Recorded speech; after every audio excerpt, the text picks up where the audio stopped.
নমস্কার সবাইকে।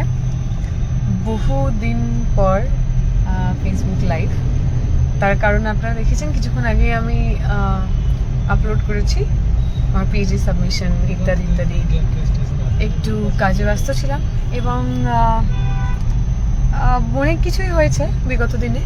সচেতনভাবে একটু সেগুলোতে মন্তব্য করা বা সেগুলোতে অংশগ্রহণ করা থেকে বিরতও ছিলাম, কারণ মনে হয়েছিল এই সময় দাঁড়িয়ে আগে পিএইচডিটা চটপট করে ঠিক করে সাবমিট করা সেটা গুরুত্বপূর্ণ। কিন্তু আজকে একটা পোস্ট, যে পোস্টটা ফেসবুকে দেখার পর আমি আর এই নিজের সংযম, নিজের এই সমস্ত কন্ট্রোল সেটা আর রাখতে পারিনি।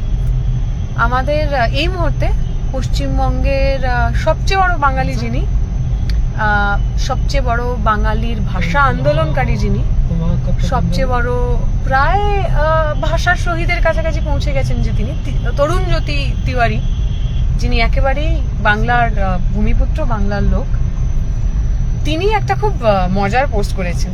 এবং সেই পোস্টটা অন্য কোনো কিছু হলে তবুও এড়িয়ে যাওয়া যেত, যেমন ওনাদের বেশিরভাগ পোস্টই আমরা এড়িয়ে যাই মানসিক স্বাস্থ্য ভালো রাখার জন্য। আজকে দেখলাম উনি হঠাৎ করে ইস্ট বেঙ্গল ক্লাবের পিছনে পড়েছেন, যেখানে লেখা আছে যে ঠিকই তো আপনারা লিখছেন রক্ত দিয়ে কেনা মাটি, বাংলাটা আপনার ভাষা, তাহলে আপনাকে বাংলাদেশ থেকে চলে আসতে হলো কেন? না, my question to Mister Tarunjyoti Tiwari is, আমি ইংরেজিতেই বলছি, হিন্দিতেও বলতে পারি, অথবা দুটোর মধ্যে একটা না করে বাংলাতেই বলছি, বাংলাদেশি ভাষায় বলছি। তাহলে উনি যেখানে থাকেন সেইখানে তো মানে উনি যেখানে জন্মেছেন, ওনার পরিবারের লোকেরা যেখানে আর কি থাকেন, সেখানকার যে মাতৃভাষা, সেই মাতৃভাষাকে তো কেউ আক্রমণ করেনি। উনি যেখানে জন্মেছেন সেটা তো বাংলাদেশেও নয়, সেটা তো পাকিস্তানেও নয়। তাহলে উনি ওনার যেখানে, ওনার পরিবারের যেখানে জন্ম হয়েছে, ওনার জন্মস্থান ছেড়ে পশ্চিমবঙ্গে বাংলাদেশি বলা জায়গায় চলে এলেন কেন?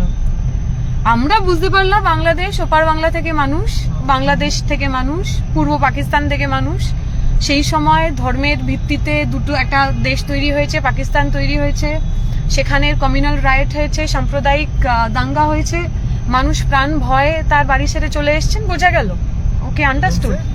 কিন্তু তরুণজ্যোতি তিওয়ারি, উনি তো যেখানে জন্মেছেন সেটা ভারতের মধ্যেই, উনি যেখানে জন্মেছেন সেখানে বেশিরভাগ মানুষ ওনার মাতৃভাষাই বলে। তাহলে সেই সমস্ত কিছুর পর উনি নিজের জায়গা ছেড়ে এই কলকাতায় চলে এলেন কেন, সেইটা যদি উনি একটু আমাদের বলেন। ইস্ট বেঙ্গলের ইতিহাস, ইস্ট বেঙ্গলের সমর্থক, তাদের ইতিহাস, তাদের লড়াই সংগ্রাম ইতিহাস, সেই সম্পর্কে উনি জানবেন, সেই সেন্টিমেন্ট অনুভূতি সম্পর্কে ওনার কোনো আইডিয়া থাকবে, এটা আমি আশা করি না। ওই আশা করার জন্য বা ওইটা বোঝার জন্য, ওই সেন্সিটিভিটি, ওই সহানুভূতি থাকার জন্য যে মননের দরকার হয়, আমি বিশ্বাস করি বিজেপি করে যে মানুষ, তাদের মধ্যে অনেকেরই সেই মনন নেই, থাকলে করা যায় না। এবং প্রত্যেকটা মাটিরই তো নিজের কিছু রূপ, রস, গন্ধ, জল থাকে, যে কেউ এসে সেই একই সংস্কৃতি, সেই একই ইমোশন সেটা বুঝতে পারবেন, এটা আমি বিশ্বাস করি না। ফলে উনি বাংলার ইমোশন, ইস্ট বেঙ্গলের ইমোশন, উদ্বাস্তু মানুষের ইমোশন, এগুলো বুঝবেন না, এটাই স্বাভাবিক। তাই সেই প্রশ্নে না গিয়ে, ওনাকে সেই প্রশ্নে উত্তর দিতে না বলে, আমরা বরং বলবো ওপার বাংলার মানুষ, বাংলাভাষী মানুষ কেন পশ্চিমবঙ্গে চলে এলেন, সেইটা প্রশ্ন করার আগে উত্তর ভারতে জন্মানো বহু পরিবারের মানুষ, যেখানে কমিউনাল রাইট হয়নি, যেখানে তার ভাষা বলার জন্য তাকে কেউ আক্রমণ করেনি, যেখানে তার ধর্ম পালন করার জন্য তাকে কেউ আক্রমণ করেনি, এমন জায়গা থেকে পালে পালে হাজার হাজার লোক প্রতি বছর তারা এই বাংলায় আসছেন কেন, তারা বোম্বেতে যাচ্ছেন কেন, তারা তামিলনাড়ু যাচ্ছেন কেন, তারা কর্ণাটকে যাচ্ছেন কেন, এই প্রশ্নের উত্তর বরং উনি খুঁজুন। এবং একই সঙ্গে এটাও বলার যে উত্তরপ্রদেশ এবং এখন বিহারেও, এখানে তো অলরেডি রামরাজ্য স্থাপিত হয়ে গেছে, বিজেপির সরকার, সেখানে সিপিএম এর কখনো সরকার ছিল বলেও আমরা জানি না। তাহলে যদি রামরাজ্য সেখানে স্থাপন হয়েই যায় এবং সেটা যদি আসলেই বাংলাদেশিদের দেশ না হয়, সত্যিকারের সাচ্চা ভারতীয়দের দেশ হয়, তাহলে তিনি এই সাচ্চা ভারতীয়দের দেশে ফিরে যাচ্ছেন না কেন? এটুকুই ওনার কাছে প্রশ্ন থাকবে।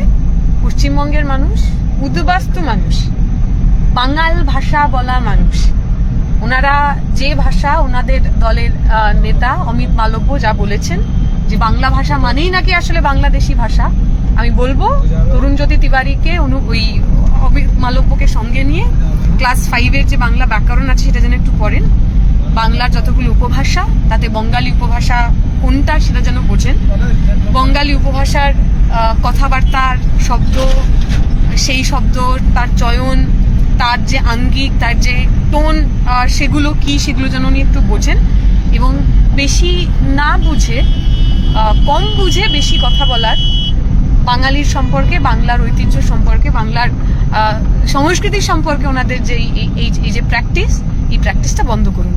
ইস্ট বেঙ্গল সম্পর্কে বলেছেন, ভুল করেছেন, আগামী দিনে এরকম কোনো কথা আপনি বলবেন না, এটা আমি আশা করব। একজন বাঙালি হিসাবে, ইস্ট বেঙ্গল সমর্থক হিসাবে এটা আশা করব। একজন গর্বিত বাঙাল হিসাবে আমার ভাষাকে, আমার মায়ের ভাষাকে, আমার মাতৃভাষাকে পেনালাইজ করা, সেটাকে বিদেশি ভাষা বলে দাগিয়ে দেওয়ার মতো যে ঘৃণ্য প্রচেষ্টা, তার বিরোধিতা করছি। পশ্চিমবঙ্গে যারা বিজেপি করেন, যারা বাঙাল ভাষায় কথা বলেন, যারা এখনো নিজের বাঙাল অরিজিন নিয়ে যাদের মনের মধ্যে কুণ্ঠা নেই, তারাও এই বিষয়ে সোচ্চার হবেন, এই আশাটুকু যে মানুষ আমার কথা শুনতে পাচ্ছেন তাদের কাছে রাখছি।